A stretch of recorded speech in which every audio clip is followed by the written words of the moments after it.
सारे 7 नंबर के। 7 नंबर का बहुत भारी टाइम चल रहा है। वो अभी भी चल रहा है। हाँ 7 का वो हो रहा है, 6 की चेंज आ रही है अक्रॉस द बोर्ड, बड़ी चेंजेस आ रही हैं। और पॉजिटिव नेगेटिव का नहीं होता, चेंज होती है आदत में। वो हसनैन भाई समझाएंगे, तब्दीली होती है। उसको आप किस तरह लो, अगर मैं 6 नंबर का हूँ, मैं उसको पॉजिटिव करता हूँ या नेगेटिव, मगर तब्दीली आ रही है, ठीक है ना।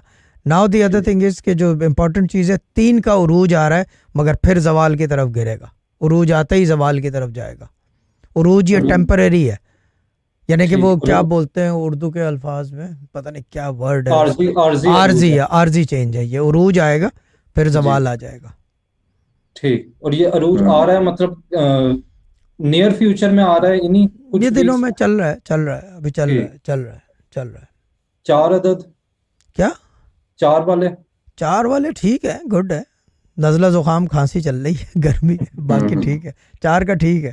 4 का अभी थोड़ा सा ड्रॉप आया था, फिर सही हो गया है, फिर सही हो गया है, यानी कि साकित है वक्त ना, यानी कि चल रहा है बस वो। और 2 का तो आपने कहा था कि चेंज आ रहा है, वो मतलब कोई बड़ा चेंज, कोई मेन कुछ होने जा रहा है 2 अदद के साथ? तो कि इस वक्त सच्ची बताओ तो झलक नहीं है कोई। हाँ ये मेरे ख्याल से पिछले हफ्ते की बात होगी ना जी। हाँ, तो अभी कोई झलक नहीं है। अभी इसका मतलब वही पिछले हफ्ते वाली जो झलक थी वही अभी तक चल रही है। सही। क्योंकि चेंज नहीं आती ना तो इन्फॉर्मेशन नहीं आती। अगर चेंज आती है तो फिर इन्फॉर्मेशन आती है। ये चीज है। सही। अच्छा